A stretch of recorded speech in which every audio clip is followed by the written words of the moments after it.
This is my brand new home that was delivered in August. And then you walk in.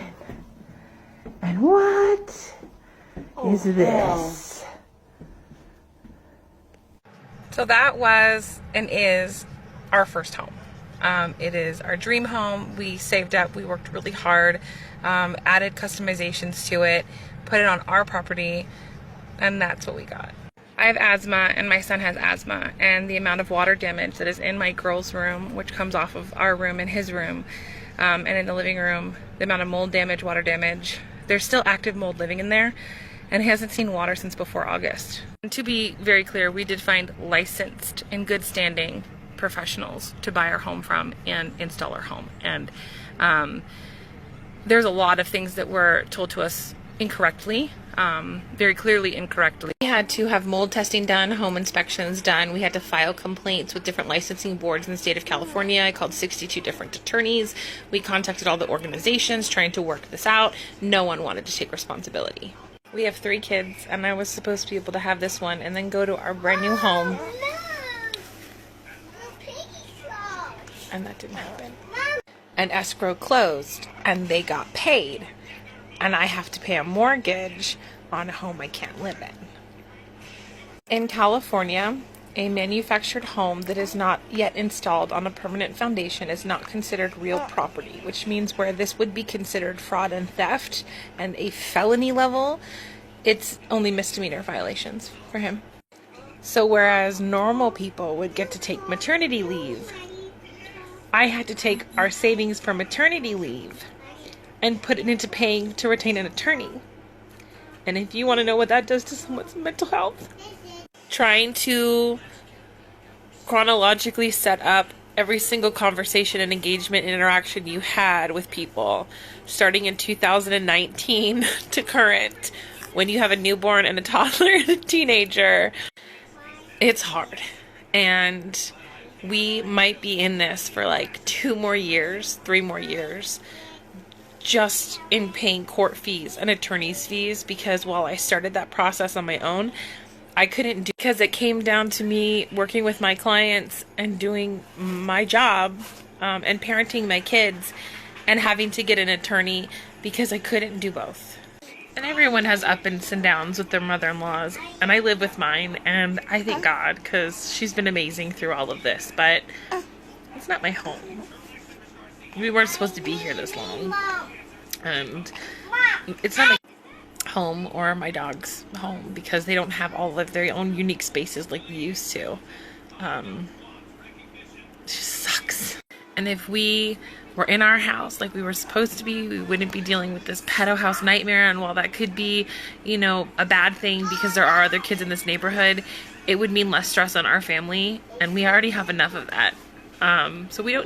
If you're in California and you're looking at buying a Skyline home, which is owned by Champion and they own a couple other models, don't do it, because they'll take your money from escrow and they'll make you buy it from a licensed dealer, and then they leave you like this with no home.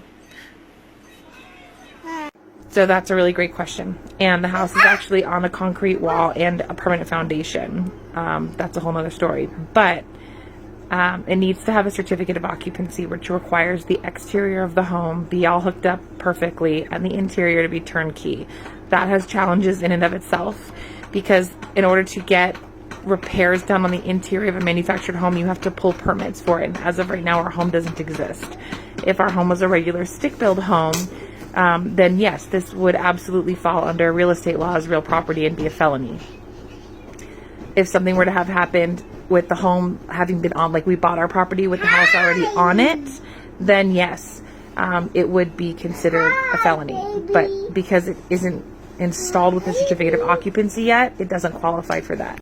In addition to that, I live in a flood zone, and our home had to be 3 feet up from our baseline of our area, and it is.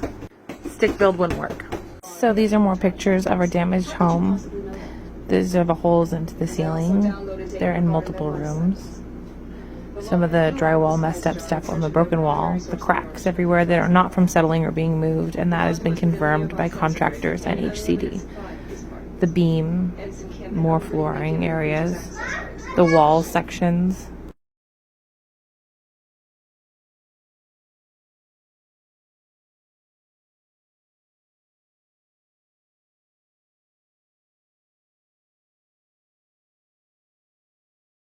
This is the separation between the actual parts of the house because it's not secured properly and more damage.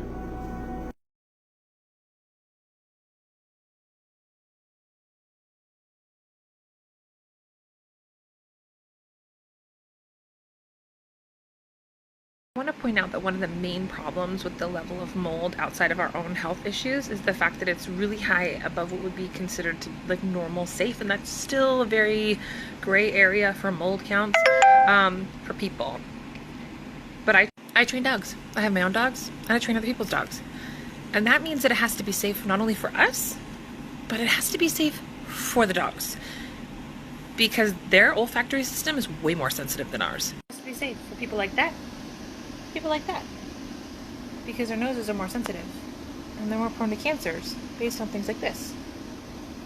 And I use air purification systems in our home that don't create ozone because my dog's respiratory health matters, and so does ours. So we went through all of the steps that we were supposed to as new homeowners.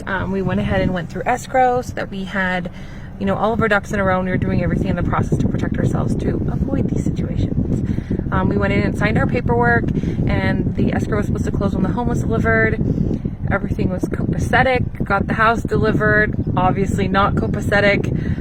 Ended up contacting escrow back because I had never received copies of my signed escrow documents, where everybody signs the documents. Every conversation with them just continued to deteriorate. It got to the point where I got my escrow copies and the dealer never signed anything. So technically, from my understanding, there was never an escrow opened, and yet they took the funds and they closed. The Department of Consumer Financial Protection in California doesn't actually police anything, they just take your complaint.